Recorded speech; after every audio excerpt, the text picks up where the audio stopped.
அனைவருக்கும் ஆத்ம வணக்கம்.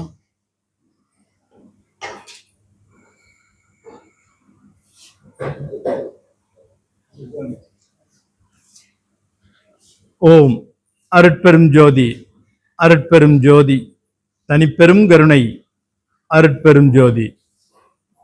ஆத்ம பிதாவின் அருளாலும் ஆசீர்வாதத்தாலும் நமது மூத்த சித்து வித்தியார்த்திகளுடைய ஒரு அருமையான ஏற்பாட்டினாலும் அவர்களுடைய முயற்சியாலும் அவர்களுடைய ஒரு அருமையான ஒரு ஏற்பாட்டினால் நாம் எல்லாம் இந்த தருணத்திலே ஒன்று கூடியுள்ளோம்.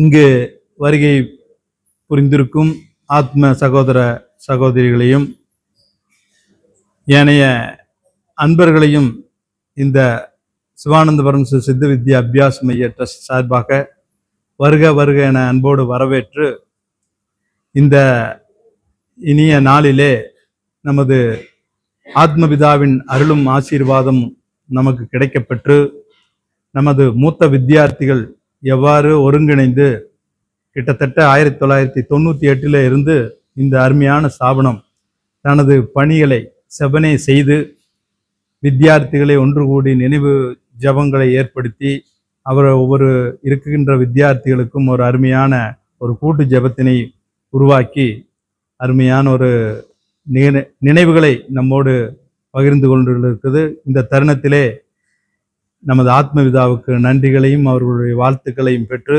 இன்றைய நினைவு ஜபமாக பிரம்மஸ்ரீ ராஜு முன்னாள் தலைவர் பழனி ஆசிரம் அவருடைய நினைவு ஜபம் மற்றும் அவருடைய சகோதரி கொண்டம்மாள் கோவை புதூர், பிரம்மஸ்ரீ தெய்வானை அம்மாள் வைஃப் ஆஃப் கந்தசாமி உடையாம்பலை ஆசிரமத்தினுடைய கனவி சுவாமிகளுடைய மருமகள், பிரம்மஸ்ரீ தெய்வானை காளிமுத்து சுவாமிகள் வெள்ளலூர் அவர்களுடைய துணைவியார், பிரம்மஸ்ரீ முனுசாமி அவர்கள் 48வது நாள் மண்டல நினைவு ஜபமும், நேற்று சமாதி அடைந்த பிரம்மஸ்ரீ சகோதரி அன்னபூர்ணி வேலமேடு அவர்களுடைய நினைவு ஜபமும் அனுஷ்டிக்கப்பட்டது.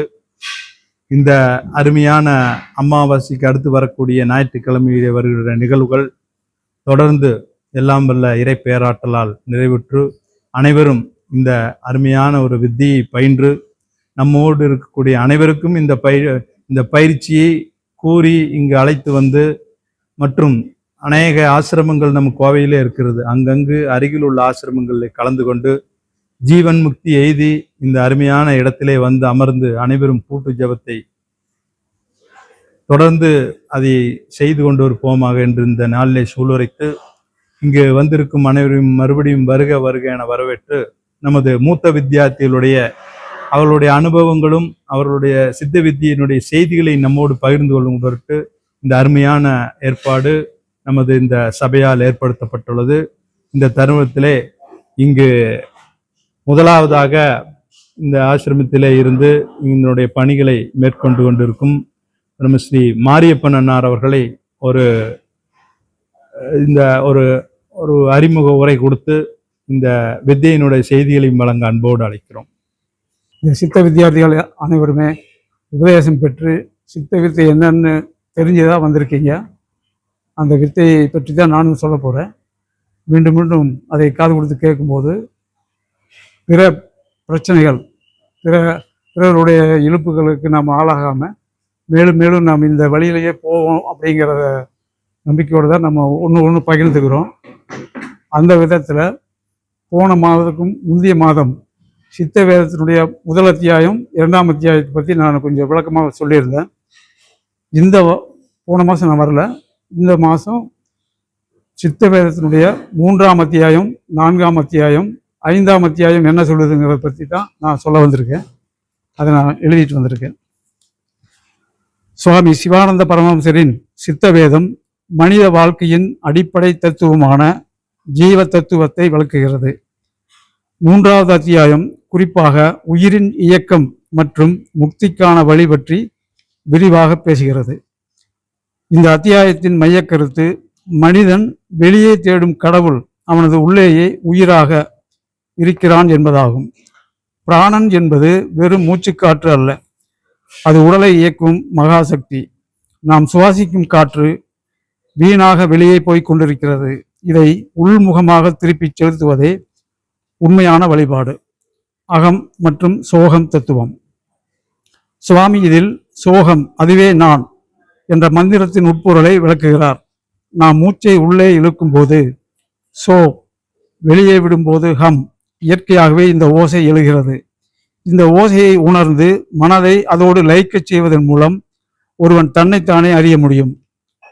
புறச்சடங்குகள், உருவ வழிபாடுகள் மற்றும் சாத்திரங்களை விட உள்நோக்கிய பயணம் சிறந்தது என்று இந்த அத்தியாயம் வலியுறுத்துகிறது. காசி, ராமேஸ்வரம் போன்ற புண்ணிய தலங்கள் உடலுக்குள்ளேயே உள்ளன. மூச்சை உச்சிக்கு பிரம்ம ரந்திரம் கொண்டு செல்வதே உண்மையான கங்கை நீராடல் என சிவானந்த பரமஹம்சர் குறிப்பிடுகிறார். மனம் என்பது அலைபாயும் இயல்புடையது. அதை அடக்க மந்திரங்களோ அல்லது கடுமையான தவம் தேவையில்லை. பிராணனை, காற்றை கட்டுப்படுத்தினால் மனம் தானாகவே கட்டுப்படும். காற்றும் மனமும் நெருங்கிய தொடர்புடையவை. காற்று ஒடுங்கும் இடத்தில் மௌனம் பிறக்கிறது. அங்கு பேரானந்தம் கிடைக்கிறது. முக்கிய போதனை. உடல் ஒரு கோவில். இந்த உடல் தான் உண்மையான கோவில். உயிர் அதில் குடிகொண்டுள்ள தெய்வம். ஒரே மார்க்கம். உலகில் உள்ள அனைத்து மதங்களும் தேடுவது அந்த ஒரே சக்தியைத்தான். அது நம் மூச்சின் இயக்கத்தில் உள்ளது. அஞ்ஞானம். மூச்சை வெளியே விட்டு வீணாக்குவதே அஞ்ஞானம், இருள். அதை உள்ளே நிலைநிறுத்துவதே ஞானம். 3வது அத்தியாயம் ஒரு மனிதன் எப்படி உலகாயுத விஷயங்களில் இருந்து விடுபட்டு தன் உயிர் ஆற்றலை முறையாக பயன்படுத்தி ஜீவன் என்பதை சிவன் ஆக்க முடியும் என்பதை கற்பிக்கிறது. இது ஒரு செயல்முறை விளக்கம். சித்தவேதம் 4ஆம் அத்தியாயம் சுருக்கம். சிவானந்த பரமஹம்சர் அருளிய சித்தவேதம் நூலின் 4வது அத்தியாயம் முக்தி அல்லது நிர்வாணம் நிலையை அடைவதற்கான வழிமுறைகளையும் அந்த நிலையின் தன்மையையும் விரிவாக விளக்குகிறது. முக்தி, நிர்வாணம் என்பது என்ன? முக்தி என்பது இறப்பிற்கு பின் அடைவது அல்ல. அது உயிருடன் இருக்கும்போதே மனதை வென்று அடையும் ஒரு நிலை. மனம் அலைபாயாமல் பிராணனுடன் இணைந்து ஒடுங்கும் நிலையே உண்மையான முக்தி என்று பரமஹம்சர் விளக்குகிறார். பிராணாயாமத்தின் முக்கியத்துவம். 4வது அத்தியாயத்தில் மூச்சுக்காற்றின் பிராணன் இயக்கத்தை கவனிப்பதன் அவசியத்தை அவர் வலியுறுத்துகிறார். வெளியில் செல்லும் பிராணனை உள்ளே இழுத்து பிரம்மரந்திரத்தில் நிலைநிறுத்துவதே மோட்சத்திற்கான வழி. உள்ளே இழுக்கும் காற்றும் வெளியே விடும் காற்றும் சமநிலைப்படும் போது மனம் அமைதி பெறுகிறது. புறச்சடங்குகள், உருவ வழிபாடுகள் மற்றும் தீர்த்த யாத்திரைகள் ஆன்ம விடுதலைக்கு தற்காலிகமான ஆறுதலை தவிர நிரந்தர தீர்வை தராது. உண்மையான வழிபாடு என்பது உடலுக்குள் இருக்கும் ஜீவ ஒளியை காண்பதே ஆகும். மனமும் பிராணனும், மனமும் காற்றும் பிரிக்க முடியாதவை. காற்றை அடக்கினால் மனம் அடங்கும். மனம் அடங்கினால் ஞானம் பிறக்கும். இந்த அத்தியாயம் ஜீவாத்மாவுக்கும் பரமாத்மாவுக்கும் இடையிலான வேற்றுமையை நீக்கி இரண்டும் ஒன்றே என்கிற அத்வைத உண்மையை அனுபவ ரீதியாக உணர வழிகாட்டுகிறது. உலகியல் ஆசைகளும் கர்ம வினைகளும் மனிதனை பந்தப்படுத்துகின்றன. பிராணாயாம பயிற்சி மூலம் இந்த வினைகளை எதிர்த்து தூய்மையான அறிவாக நிலை பெறுவதே நிர்வாணம். முடிவுரை. 4வது அத்தியாயம் ஒரு சாதகன் எவ்வாறு தன் சுவாசத்தை ஒழுங்குபடுத்தி மனதை ஒருமுகப்படுத்தி பிறப்பு இறப்பு சுழற்சியிலிருந்து விடுபடலாம். சித்தவேதம் 5வது அத்தியாயம் ஒரு விளக்கம். சுவாமி சிவானந்த பரமஹம்சர் அருளிய சித்தவேதம் மனிதனின் உயிர் தத்துவம் மற்றும் முக்தி நிலையை விளக்கும் ஒரு உன்னத நூலாகும். இதில் 5வது அத்தியாயம் பிராணாயாமத்தின் உண்மை பொருள் மற்றும் ஜீவகாருண்யம் குறித்து விரிவாக பேசுகிறது. பிராணாயாமத்தின் உண்மை நிலை. பொதுவாக மக்கள் மூச்சை பிடித்து வைப்பதே பிராணாயாமம் என்று கருதுகின்றனர். ஆனால் சிவானந்த பரமஹம்சர் உடலுக்குள் இயற்கையாக ஓடிக்கொண்டிருக்கும் ஜீவ வாயுவை, அதாவது பிராணனை உணர்ந்து அதை மேல் நோக்கி செலுத்துவதே உண்மையான பிராணாயாமம் என்கிறார். மனம் வெளியில் அலைவதை தடுத்து பிராணனை சுழுமுனை நாடி வழியாக உச்சிக்கு கொண்டு செல்வதன் மூலமே ஒருவன் இறைத்தன்மையை அடைய முடியும். 5வது அத்தியாயம் இந்த அகப்பயணத்தின் அவசியத்தை வலியுறுத்துகிறது. இந்த அத்தியாயத்தில் அவர் உயிர்கொலை மற்றும் புலால் உண்ணுதல் பற்றிய தனது கடுமையான கருத்துக்களை முன்வைக்கிறார். அனைத்து உயிர்களிலும் இருப்பது ஒரே ஜீவன்தான். ஒரு உயிரை துன்புறுத்துவது என்பது இறைவனையே துன்புறுத்துவதற்கு சமம். அகிம்சை மற்றும் ஜீவகாருண்யம் இல்லாமல் யோக பயிற்சியில் முழுமை அடைய முடியாது. அறியாமை நீங்குதல். மனிதன் தனது உடலைத்தான் தான் என்று நினைப்பது மிகப்பெரிய அறியாமை. இந்த அத்தியாயம் உடல் ஒரு கருவி மட்டுமே என்பதையும் உள்ளே இருக்கும் ஆத்ம ஜோதியே நிலையானது என்பதையும் விளக்குகிறது. சித்த வேதத்தின் 5வது அத்தியாயம் ஒரு மனிதன் எப்படி தனது சுவாசத்தை ஒழுங்குபடுத்தி மனதை ஒருநிலைப்படுத்தி உலகியல் பற்றுக்களில் இருந்து விடுபட்டு உயர்ந்த நிலையை அடையலாம் என்பதற்கான வழிகாட்டியாக திகழ்கிறது. வணக்கம். அன்னார் அவர்கள் சித்தவேத சாமியினுடைய சித்தவேத நூலை படித்து அதில் குரு சிஷியர்களுடைய அனைத்து விளக்கங்களுடைய ஒரு சாராம்சத்தை நமக்கு 5 அத்தியாயத்தினுடைய வரைக்கும் எல்லாமே அருமையான முறையில் எளிமையாக கூறினார். அன்னார் அவர்களுக்கு அவருடைய இந்த விளக்கத்துக்கு ஏதாவது நமக்கு சந்தேகங்களோ மற்றதோ இருந்தால் அவருடைய ஃபோன் நம்பர் இருக்கு, அவர்கிட்ட கேட்டு அது இன்னும் நம்ம ஆழமாக புரிந்துக்கலாங்கிற ஒரு செய்தியை கூறிக்கொண்டு அடுத்தபடியாக நமது மலுமிச்சம்பட்டியில் வந்திருக்கும் பிரம்மஸ்ரீ அண்ணன் வழக்கறிஞர் அன்னார் அவர்கள், பழனிசாமி அன்னார் அவர்கள் ஒரு சிற்றுரையாற்ற அன்போடு அழைக்கிறோம். அனைத்து ஆத்ம சகோதர சகோதரிகளுக்கும் அன்பான வணக்கங்கள். பிறவி பெருங்கடல் நீந்துவர் நீந்தார் இறைவனடி சேராதார், இது திருக்குறளா இருக்கு. அப்போ பிறவி பெருங்கடல் நீந்துதல் தான் நோக்கம் அப்படிங்கிற மாதிரி ஒரு சிந்தனை. பிறவி பெருங்கடல் நீக்கம்னா எப்படின்னா, இந்த பிறந்த பிறவியை இனி பிறக்காம பார்த்துக்கணும். முன்னத்த நால்வர் இவங்கெல்லாம் வந்து பிறவி வேண்டான்னு சொல்லியிருக்காங்க அப்படின்னு வருது. இது எல்லாம் இப்ப நம்ம பிறந்த பிறவியில மூச்சு பயிற்சி மற்ற வழிகளில் ஜீவனை உள்ளேயே நிறுத்தி மரணங்கிறது வெளியில நிகழாம இல்ல ஜீவ சமாதி அடையணுங்கிற ஒரு கருத்துல நாம சிந்திக்கிறோம்.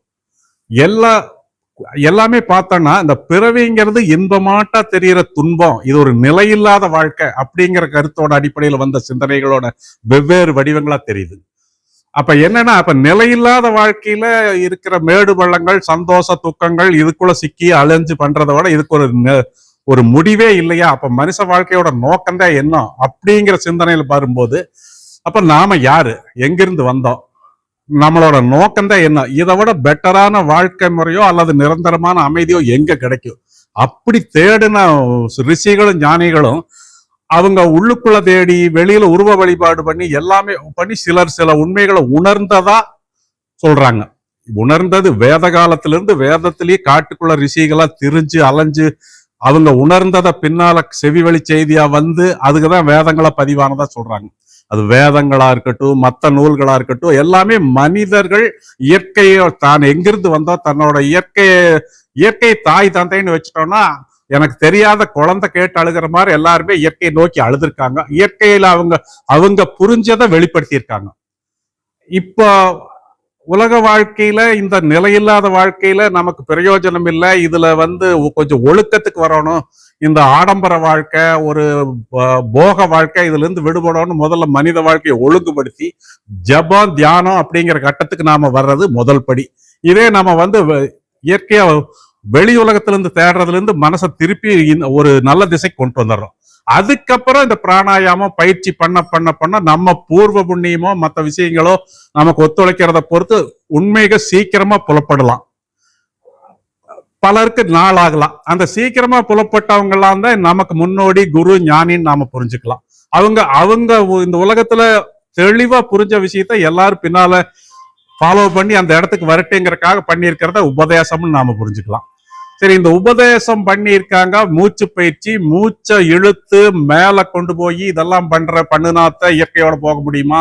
மற்ற ஜீவன்கள்லாம் மூச்சு அதுல சுவாசிக்குது, உயிர் வாழுதுன்னோம்னா அங்கதான் வந்து அந்த புல்லாகி பூடாகிங்கிற பாட்டை பொருத்தி பார்க்கலாம் போல் இருக்கு. அதாவது மனிதனா பிறக்கிறதுக்கே ஒரு புண்ணியம் வேணும். மற்ற ஜீவராசியிலிருந்து பரிணாம வளர்ச்சியில மனிதனா வந்த பிறகு மனிதனுக்கு கொடுத்திருக்கிற கருவிதான் மனங்கிறது. இந்த மனசுல மேலும் பிராணாயாமம் மற்றெல்லாம் பண்ணி நாம் எங்கிருந்து வந்தோம், நம்ம நோக்கம் என்னன்னு தெரியறதுக்கான வாய்ப்பை முதல்ல மனித பிறவியா கொடுத்த பிறகுதான் இயற்கை கொடுக்கறதா புரிஞ்சுக்க முடியுது. அப்போ வேற புல்லாகி பூடாவி அந்த எல்லாம் முடிச்சு மனிதனா வந்து இனி அடுத்த லெவலுக்கு போகணும்னா நாம வந்து இந்த உலக ஆசையிலிருந்து கொஞ்சம் கொஞ்சமா விலகி வந்து பயிற்சி எடுத்து நமக்கு பூர்வ புண்ணியம் இருக்கிறத பொறுத்து இப்ப அந்த மாதிரி இடத்துல என்ன சொல்றாங்கன்னா, ராமகிருஷ்ண பரமஹம்சர், விவேகானந்தர் இவங்க எல்லாம் வந்து பூர்வ புண்ணியத்து அடிப்படையில சீக்கிரமா சமாதி அடைஞ்சாங்க. ஏன்னா சமாதி அடையிறத நீடூழி வாழ்ந்தாங்கிற அர்த்தத்தில் நாம பார்த்தோம்னா அவங்க எல்லாம் சின்ன வயசுலயே சமாதி ஆயிருக்காங்க. அப்ப சமாதி ஆகாம 100 வருஷம் வாழ்றது சாதனை அல்லங்கிற பார்வை அங்க கிடைக்குது. பிறவி முடியறப்ப அவங்களோட நோக்கம் முடியறப்ப அவங்க இயற்கையோட சேர்ந்துடுறாங்க. அவங்க ஜனங்கள் அவங்களுக்கு பின்னால வர்றவங்க அவங்கள கொண்டாடுறாங்க, வழிபடுறாங்க. அப்ப என்னன்னா நாம 100 வருஷம் வாழ்ந்துட்டதே சாதனைங்கிறதெல்லாம் வாழ்க்கையே நிலை இல்லாதது. இதுல ஏதோ ஒரு நோக்கத்துக்கு வந்தோம். இத நல்ல திசையில செலுத்தி நாம ஒரு உன்னத நிலைமைக்கு அடுத்த கட்டத்துக்கு போகணும் அப்படின்னா ஏதோ ஒரு பயிற்சி பண்ணி ஆகணும். அதுல நமக்கு இந்த குரு கொடுத்து சொல்லி கொடுத்ததுங்கிறதுக்கு இங்க வர்றதுக்கே ஒரு பிராப்தம் இருந்தங்காட்டித்தான் நாம இதுல இணைஞ்சிருக்கிறோம். அதனால ஒரு சிந்தனையை இயற்கை நோக்கி செலுத்துவோம். நமக்கு வழிகாட்டின குரு சொன்ன பிரகாரம் நாம் பயிற்சி பண்ணுவோம். நமக்கு புலப்படுற உண்மைகளை நாமளும் பயன்பட்டு பின்னால வர்றவங்களுக்கும் சொல்லுவோம். இதுல நல்ல தீர்க்கமா தியானம் எல்லாம் பண்ணி அவங்க பட்ட அனுபவங்களை எல்லாம் கொஞ்சம் பகிர்ந்துக்கிறதுக்கு வாய்ப்பு பண்ணாங்கன்னா இன்னும் நல்லா இருக்கும் சொல்லி விடைபெறுகிறேன். வணக்கம். அன்னார் அவர்கள் நமக்கெல்லாம் எளிமையா புரிகிற மாதிரி நம்ம இந்த உலகத்தினுடைய நம்ம பிறப்பினோட நோக்கம், நம்ம போய் சேரக்கூடிய ஒரு கோல், நல்ல கோலா இருக்கணுங்கிற ஒரு பயிற்சி முயற்சியோட சாமியோட பொறுப்புல எல்லாத்தையும் ஒப்படைச்சிட்டு நம்ம அவர் வழியில சென்றால் நமக்கு அண்ணன் சொன்ன அந்த ஒரு ஆனந்தம், பரமானந்தம் எல்லாருக்கும் கிடைக்குங்கிற ஒரு நல்ல செய்தியை வழங்கியமைக்கு நன்றி பாராட்டி, அடுத்தபடியாக நமது பன்னிமடை ஆசிரமத்தினுடைய நிர்வாகி சித்தயோகி சாமியா ஜீவ ஐக்கியத்தினுடைய நிர்வாகி பிரம்மஸ்ரீ சிவானந்தாசன் அவர்கள் சாமியினுடைய சில செய்திகளையும் இந்த ஆசிரமத்தினுடைய ஒரு சில வழிகாட்டுதலையும் நம்மோடு பகிர்ந்து கொள்ள அன்போடு அழைக்கிறோம்.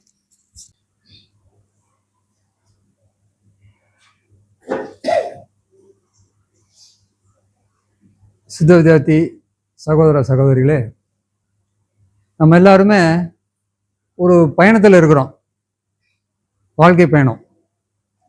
இந்த பயணம் ஒவ்வொருவரும் ஒவ்வொரு மாதிரியா வாழ்க்கையில பயணிச்சுட்டு இருக்கிறோம். ஆனா இந்த பயணங்கள்லாம் எப்படி பயணிச்சாலும் ஒரு நோக்கம் அப்படிங்கிறது கடைசியில இருக்கணும். ஏன்னா எல்லாருக்கும் ஒரே மாதிரி பயணிக்க முடியாது. பலவிதமா தன்னுடைய வாழ்க்கை சூழல்களால பயணிச்சாலும் கடைசியில இறுதியா போய் சென்றடைய ஒரு நோக்கம் நம்ம இருக்கணும். நதிகள் எப்படியெல்லாம் பாய்ந்து வந்தாலும் கடைசியில அது கடல்ல போய் சேருது.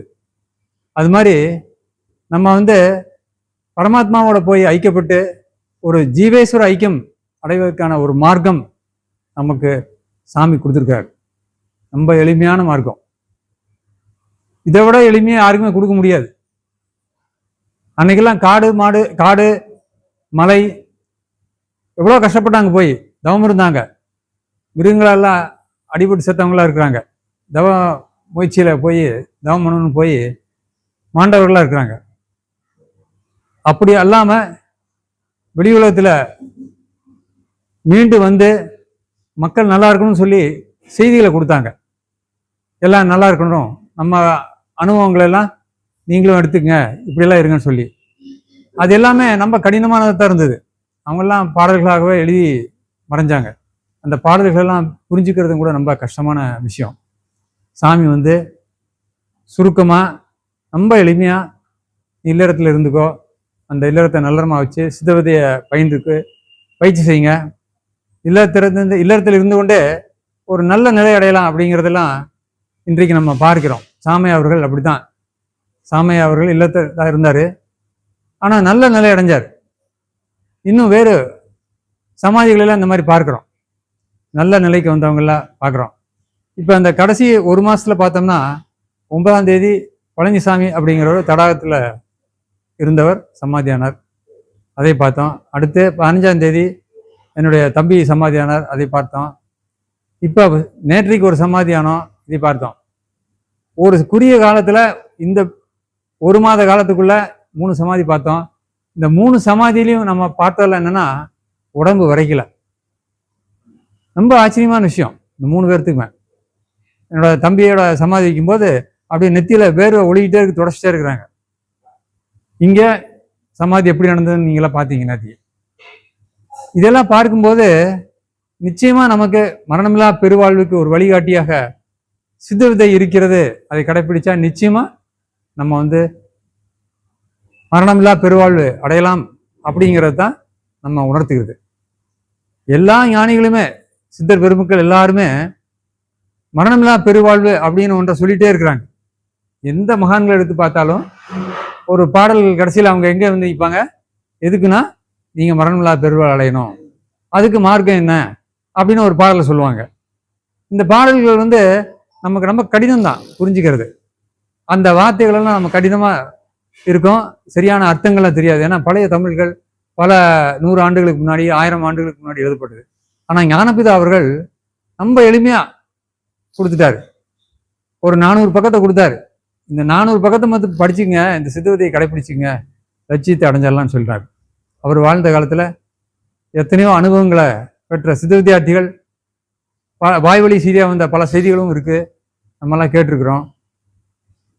சாமி வந்து எந்த காலத்திலையும் நீங்க எளிமையா இருங்க, இந்த உலகத்துல எல்லாமே நிலையற்றது, நிலையான ஒன்று என்று சொன்னால் நம்முடைய ஜீவன் தான். அந்த ஜீவனை காப்பாற்றி ஜீவேஸ்வர ஐக்கியம் அடைஞ்சுங்க. அப்படி அடைஞ்சாதான் இந்த உலகத்துல மண்ணுல காலம் வாழலாம்னு சொல்றாரு. மறுபிறவி எடுக்க வேண்டியதில்லைன்னு சொல்றாரு. மறுபிறவி எடுத்தவங்க யாரையுமே நம்ம இன்னைக்கு நினைவு இருக்கா நமக்கு? நம்ம போன ஜென்மம் தெரியாது, அடுத்த ஜென்மம் தெரியாது. இது வரைக்கும் எத்தனையோ ஜனங்கள் வந்து தோன்றி மறைந்திருக்கிறாங்க. ஆனா நம்ம அவங்களெல்லாம் நினைவு கூறுகின்றோம் என்றால் இல்லை. சமாதி இருக்கவங்களை மட்டும்தான் நம்ம கும்பிடுறோம்.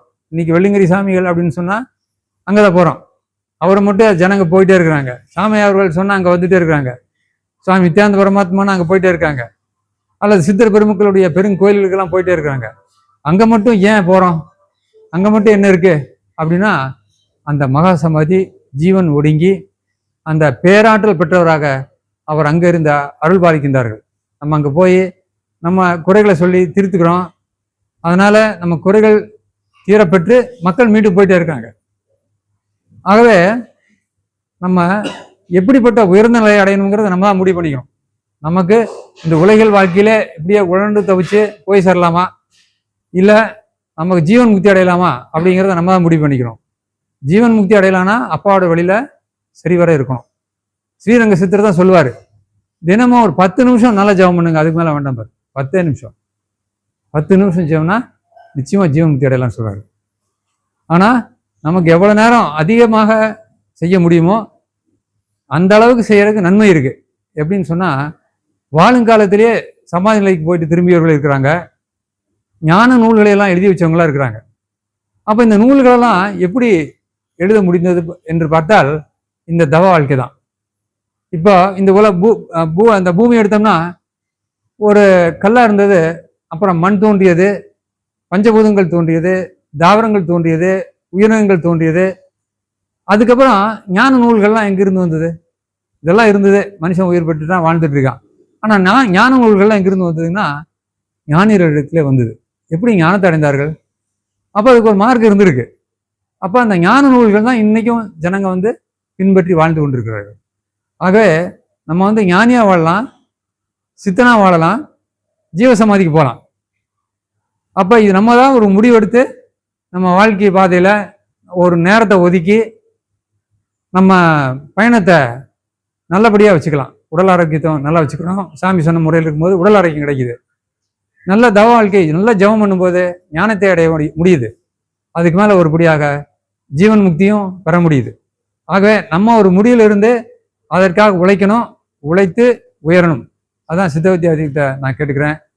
எல்லோரும் முயற்சியில் இருப்போம், ஒரு நல்ல நிலை அடைவோம், அப்பாவுடைய பிள்ளைகளா நல்ல ஜீவன் முக்தர்களா இந்த உலகத்துல வாழ்வோம் என்று சொல்லி விடைபெறுகிறேன். நமஸ்காரம்.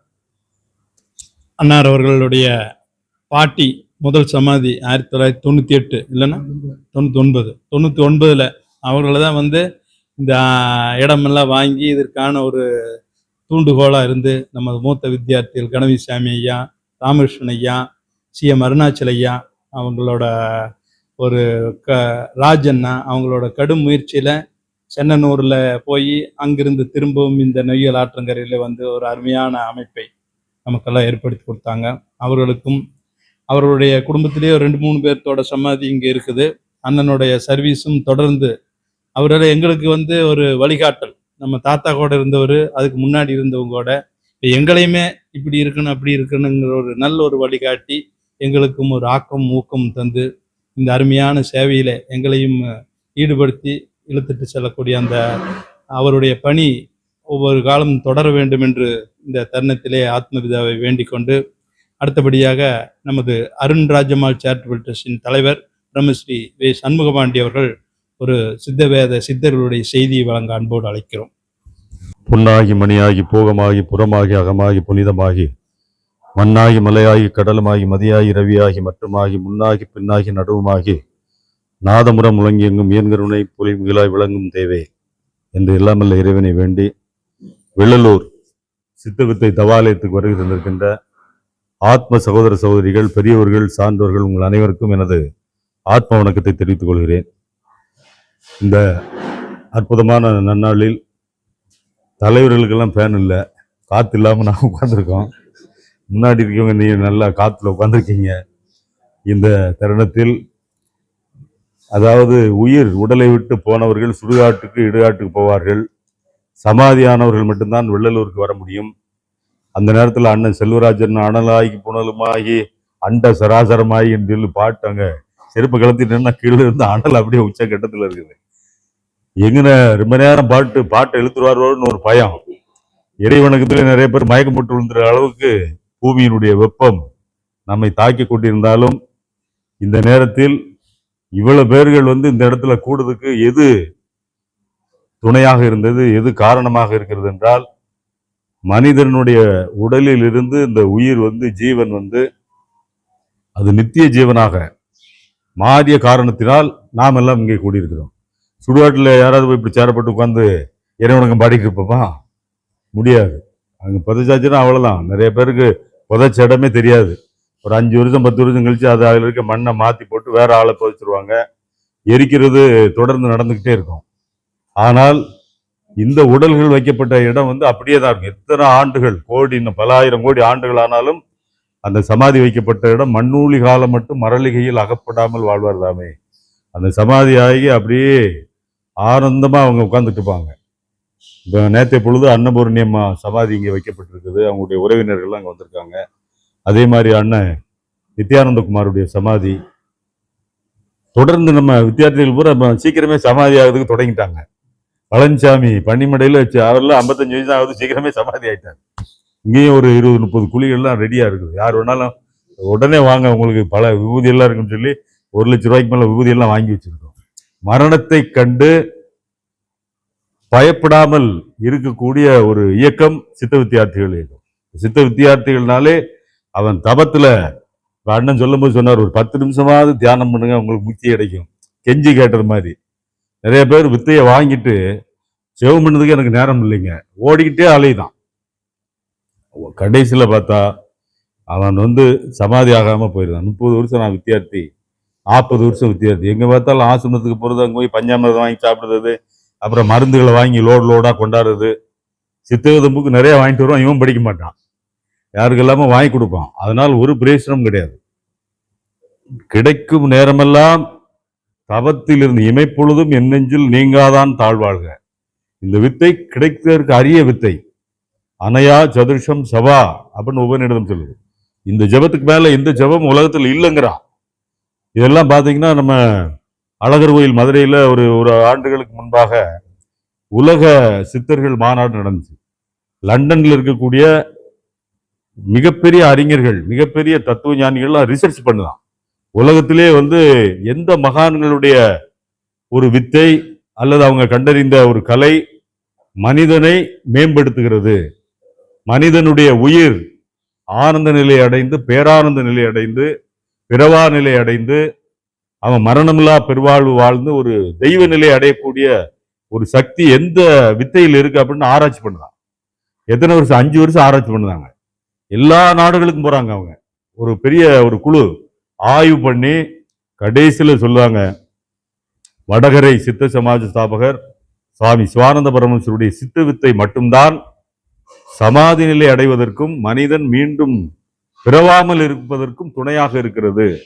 அந்த விழாவுக்கு ஐயா பாலனையெல்லாம் வந்திருந்தீங்கன்னா ஒரு 100 பேருக்கு மேல கூட்டிட்டு வந்திருந்தேன். நிறைய மிகப்பெரிய அளவுல அந்த விழாவில் ஒரு சிறப்பாக இருந்தது. நல்ல ஒரு அந்த ஆய்வுகளை நம்ம ஆராய்ச்சி செய்யும் பொழுது அந்த வித்தையை நம்முடைய ஞானபிதா நமக்கு கொடுத்துருக்காரு. அந்த வித்தையை வந்து கீழே வைக்காம யார் அபியாசம் பண்ணிட்டு இருக்காங்களோ, அல்லது மரண தருவாயிலையாவது அந்த வித்தையை பயந்துக்கிட்டு நம்ம செத்து போயிடக்கூடாதுன்னு கொஞ்சம் மேலும் கீழும் கொஞ்சம் பயத்திலேயாவது இழுத்து விட்டாங்கன்னா சமாதி ஆயிடுவாங்க. அதனாலதான் மரணத்தில் படுத்து கிடக்கும்போது, சோம்பெல்லாம் படுத்து கிடக்கும்போது கூட பக்கத்துல இருந்துட்டு காதுல லைட்டா எடுத்து விடுது. இவன் மறந்துருப்பான். நோய்வாய்ப்பட்டு படுத்து பிரஷர்ல படுத்திருக்கலாம், அல்லது பக்கவாதத்துல படுத்திருக்கலாம், அல்லது சுகர்னால படுத்திருக்கலாம். வித்தியார்த்திகள் எல்லாருமே பெரிய ஞானிகள் இல்லை. அவங்களும் இல்லற வாழ்க்கையில் ஈடுபட்டு பல தொழில்கள் செய்து உடம்பினால் அந்த ஊழலுடைய அடிப்படையிலே அவங்களுக்கு பல நோய்கள் வரும். பல ஆஸ்பத்திரியில் கூட போக வேண்டிய ஒரு சூழல் ஏற்படும். இன்னைக்கு எல்லாருமே மாத்திரை சாப்பிடக்கூடிய நிலைமைக்கு வந்துட்டோம். ஒண்ணுமே இல்லாட்டிலும் கூட மலச்சிக்கல் இருக்கு, சரியா வெளியே போக மாட்டேங்குன்னு கூட அதுக்கு ஒரு மாத்திரையை பொடிய கலை குடிக்கிறோம். அந்த சூழல் தான் எல்லாருமே இருக்கும். அப்ப மரணம்ங்கிறது நிச்சயம். அந்த மரண தருவாயில் 2-3 நாட்கள் சவம் இல்லாமல் படுத்திருந்தால் கூட இவன் அந்த நினைவோடு இருக்க வேண்டும் என்பதற்காக சித்த வித்தியார்த்திகள் ஒரு கூட்டமைப்போடு எங்க இருந்தாலும் சரி ஒரு ஒற்றுமையாக இருக்க வேண்டும். ஒரு சுகமில்லாவிட்ட கூட வித்தியார்த்திகளுக்கு தெரியப்படுத்தணும். ஏன்னா இவன் படுத்திருப்பான், அந்த மரணத்தினுடைய அந்த இது வந்து கெதி ஓடிட்டு போது பக்கத்துல இருந்து இவன் ஜெபம் பண்ணாம்னா கரெக்டா இவனுக்கு சமாதி நிலை கிடைக்கும். சாமி வந்து ஆந்திராவில் சுகம் இல்லாம ஒரு மாடு படுத்து கிடக்குது கூட அந்த மாட்டுக்கு வந்து மரண தருவாயிலும் கூட இதுக்கு சமாதி கிடைக்கும். அப்படிங்கிறதுக்கு உதாரணமா சாமி போய் அதுக்கு போய் அதை நெத்தில வச்சு எதி எடுக்கிறாரு, மாடு சமாதி ஆயிடுது. எருவு மாடு 6 மாசம் அந்த மாடு வெளியே கிடக்குது, சமாதி ஆகி அதுக்கு மாலை போட்டு கும்பிட்டு இப்ப முறைப்பட்டு அது கோயிலா இருக்கு. அது மாதிரி வெள்ளக்கார முறையில் ஒரு நாயை பிடிச்சிட்டு வர சாமி வேலூர்ல பிரசங்கம் பண்ணிட்டு இருக்கும்போது, சாமி மனிதர்கள் மட்டும்தான் மோட்சம் அடைய முடியுமா, ஞானம் அடைய முடியுமா, சமாதி நிலை அடைய முடியுமா, ஏன் நாய் சமாதி ஆகுமா அப்படின்னு கேட்கிறான். சாமி வந்து உடனே கொண்டு வாடா அப்படின்னு சொல்லி காது பக்கத்துல வச்சு அதுக்கு இது பண்ணுறாரு. வீட்டுக்கு கூட்டு போறான். வீட்டுக்கு கூட்டு போய் அந்த நாய்க்கு போடுறது சாப்பாடு எப்போதும் போடுறது மாதிரி மட்டன், சிக்கன், முட்டை எல்லாம் போடுதான், சாப்பிட மாட்டேன். சாமி ஏதோ காதுக்குள்ள வாயை கட்டிட்டார் உங்களுக்கு, ஒன்றும் சாப்பிட மாட்டேன்னு சொல்லி மறுபடியும் அந்த நாயை பிடிச்சிட்டு வரான். பிடிச்சிட்டு வந்து, சாமி நல்லா இருந்த நாயை நீங்க சாப்பிடாத அளவுக்கு பண்ணிட்டீங்க. இல்லப்பா, அது வந்து வித்தை அது கொடுக்கப்பட்டதுனால சைவமா மாறிடுச்சு. நீ சாப்பிடுறத தயிர் சாதத்தை வச்சு சாப்பிடுது. நீ சாப்பிடுறத ஆப்பிள வெட்டி கொடு, வெள்ளரிக்காய் வெட்டி கொடுத்தா சாப்பிடுது. சைவம் மாதிரி கடைசியில் சாமி சொல்லாரு, அந்த நாய் வந்து கதி எடுத்துக்கிட்டே இருக்கும், அது சமாதி ஆகும். சமாதி ஆகுறத எல்லா ஊர் மக்கள் எல்லாம் தெரியுது மாதிரி ஒரு இடத்துல போய் அது சமாதி வைக்கணும் அப்படின்னு சரி சாமிட்டு போயிருந்தான். அதே மாதிரி அந்த நாய் சமாதி ஆகி வேலூர்ல பஸ் ஸ்டாண்டு பக்கத்தில் நாய்க்கு சமாதி வச்சிருக்காங்க. அப்போ எப்படிப்பட்ட வித்தை நமக்கு கிடைத்திருக்கிறது. இந்த வித்தையை பரப்புவதற்கு, ஆவண செய்வதற்கு உங்களுடைய பேராதரவை வேண்டி சாமியினுடைய அருளும், இங்கே சமாதியில் இருக்கின்ற அத்தனை வித்தியார்த்திகளுடைய சமாதியில் இருக்கிற அன்பர்களுடைய அருளும் நமக்கு நிறைந்து வாழ எல்லாமல்ல இறை பேராற்றல் வழங்குகிற சிவானந்த பிரபுடைய அருள் நமக்கு நிறைந்திருக்கும் என்று வேண்டி விடைபெறுகிறேன். நன்றி. ஆத்ம வணக்கம். நல்லா அருமையா பழைய நம்ம வித்தியார்த்திகளுடைய ஒரு அமைப்பையும் நம்ம எப்படி செயல்படணும், வருங்காலத்தில் வரக்கூடியவர்களுக்கு ஒரு அடையாளமாக இருக்க வேண்டும் என்ற ஒரு அருமையான ஒரு எதையும் ஒரு கருத்துக்களையும் ஒரு நோக்கத்தையும் நமக்கெல்லாம் ஒரு விழிப்புணர்வோடு இருக்கணுங்கிற ஒரு செய்தியும் வழங்கிய அன்னார் அவர்களுக்கு இந்த சபையின் சார்பாக நன்றி பாராட்டி, அடுத்தபடியாக இந்த சித்த வித்யா அபியாஸ் மையத்தினுடைய நிர்வாகி பிரம்மஸ்ரீ வெங்கடாசல அண்ணா அவர்கள் ஒரு இனிய உரை வழங்க அன்போடு அளிக்கிறோம். இந்த அருமையான நல்ல நாளிலே கூடியிருக்கும் ஆத்ம சகோதர சகோதரி அனைவருக்கும் என் முதற்கண் வணக்கத்தையும் நன்றியையும் தெரிவித்துக் கொள்கிறேன். இப்பொழுது வெயில் அதிகமாக இருக்கிறது, அவ்வளவு உஷ்ணம். அதனோடு கூட எங்கு பார்த்தாலும் போர். நம்ம வீட்டில் சிலிண்டர் கிடைக்கிறீங்கிறாங்க. ஹார்மூஸ் ஜலசந்தி வழியாக கப்பல் வரமாட்டேங்குது. ஈரான், இஸ்ரேல், அமெரிக்கா போர், உக்ரைன், ரஷ்யா போர், சிரியா, லெபனான். அதில் நம்ம இந்தியா நல்ல தலைமையின் கீழ் இருப்பதனால கொஞ்சம் ராஜதந்திரத்தோட யாரு கூடவுமே போர் இல்லாமல் நல்ல இணக்கத்தை வைத்திருக்கிறதுனால நமக்கு போர் இல்லாமல் தப்பிச்சிருக்கிறோம். போரை தூண்டி விட்டுருக்குறாங்க. இப்போ அமெரிக்காக்காருக்குமே இந்தியாவுக்கு தான் ரகசியமாக போர். ட்ரம்ப் நான் தான் உலகத்திலேங்கிறான், மோடி எதுவும் பேசுறது இல்லை விவாட்டு. நான் என்ன சொல்ல வரேன்னா, அதற்கு காரணம் நம்ம இந்திய பாரம்பரிய பண்பாடு. நமது இந்திய கலாச்சாரம் என்பது கோடான கோடி வருஷமா ஹரிச்சந்திரன், ராமன், பரதன், சேர சோழ பாண்டியர்கள், இப்படி மனுநீதி சோழன், சிபி சக்கரவர்த்தி. மனுநீதி சோழனை பற்றி பார்த்தா அவருடைய மகன் தேரோட்டி கொண்டு வீதி வருகிறான். திருவாரூரில் இன்று உலகத்திலேயே பெரிய தேர். அந்த தேர் எப்படின்னா, தேர் தான் நம்ம உடம்பு. நமது முன்னோர்கள் சகலத்திலையுமே இந்த வாசியைத்தான் வைத்திருக்கிறார்கள். அதனால்தான் எங்கும் எங்க போனாலும் இந்த வாசியைத்தான் இருக்கு, வாசியைத்தான். அதனால்தான் வாசிதான் முக்கியம் என்பதை நம்ம சிவானந்த பரமஹம்சர், அதுக்கு முன்னாடி அவையார் சொல்றார், திருமூலர் சொல்றார், இத்தனையோ பேர் சொல்லியிருக்காங்க. ஆனால் ப்ராக்டிக்கலாக எப்படி செய்வது? வாசி நல்லது, புருவ மையம் நல்லது, சுழிமுனை நல்லதுன்னு படிக்கிறோம். சரி, அந்த சுழிமுனையை கண்டுபிடித்து வாசியை ஓட்டி புருவ மையம் திறப்பதற்கான மார்க்கம் என்ன என்பதை கண்டுபிடித்தவர் நமது சிவானந்த பரமஹம்சர். அதனால்தான் அவர் சொல்றார், இது நமது ரிஷிகளும் ஞானிகளும் சொன்னதை நான் உங்களுக்கு சொல்றேங்கிறார். அவர் ஒன்றும் புதுசாக சொல்லவில்லை. வேதம் வேதம் அனாதி. இன்னைக்கு கூட காலையில் டிவி பார்த்துருந்தேன், கல்யாண மாலையில். நான் கொஞ்சம் டிவியெல்லாம் பார்ப்பேன். ஏன்னா எல்லாவற்றிலும் விஷயம் இருக்கிறது. ஆனால் அதே சமயத்தில் அவங்க தெரிஞ்சது கொஞ்சம் பொய்யும் சொல்லிடுறாங்க. அதுங்கிறத பிரச்சனை இல்லை. நாம் உலகத்தை கொஞ்சம் கவனிச்சாத்தா நாம் என்ன செய்யணும் நமக்கு தெரியும். இப்போ போர் நடக்குது, நமக்கு என்ன அப்படிங்கிறோம். அங்கே குண்டுகளை போடுறதுனால இப்போ வெயில் அதிகமாகுது. இனி கிருமிகளெல்லாம் வரும், கரோனா போன்ற பிரச்சனைகள் வரும். இப்போ இங்கே சிலிண்டர் அடுப்பு வேகலைன்னா, போன வாரம் சிலிண்டர் இல்லை, படாத பாடு, கேட்டால் வரமாட்டேங்குது. உடனே எலக்ட்ரிக்கல் அடுப்பு, இப்போ எலக்ட்ரிக்கல் அடுப்பு கிடைக்க மாட்டேங்குதாமோ. அப்போ நாம் நினைக்கிறோம் காலில் தானே புண்ணு, நமக்கு என்ன அப்படின்னா முடியுமா? ஒரு காலில் ஒரு சின்ன நகைச்சிட்டு கையில் நகைச்சிட்டு வந்து தூக்கம் வருமா? நம்ம ரமண மகரிஷி மேலே ராஜபிளவே அடுத்தாலும் கூட பேசாமல் உட்காந்துருப்பாராம். அப்படி நம்மளால் இருக்க முடியுமா? ஆனால் அந்த நிலைக்கு போகிறதுக்கு இந்த வாசி உதவும். ஆனால் அந்த போக வரைக்கும் இந்த உலகம் வேணும். உலகம் இருக்கிறது, எல்லா ஞானிகளும் இருக்கிறார்கள். இங்கே ட்ரம்ப் மாதிரி மாதிரி அரசியல்வாதிகள் போர் சூழல்களை ஏற்படுத்த ராஜாக்களும் இருக்கின்றார்கள். எல்லாரும் இருக்கிற காலத்தில் நாம் இருக்கிறோம். அப்போ நாம் என்ன பண்ணுறதுன்னா, நம்ம வாசி யோகத்தை முறையாக கடைபிடிச்சு அதில் சிறப்பாக செஞ்சுட்டு இருந்தோம்னா, உலகம் முழுக்க போர் என்ன சூழ்நிலையிலும் நம்மை நம்ம குருநாதர் வழிநடத்துவார். அது மாதிரி எதையோ ஒரு வழி பிடித்து அதை நம்பிக்கையோடு தெய்வம் நமக்கு காட்டியது என்று நம்பி செய்து கொண்டிருந்தால் அதிலிருந்து அற்புதங்களை நாம் பார்த்து கொள்ளலாம்.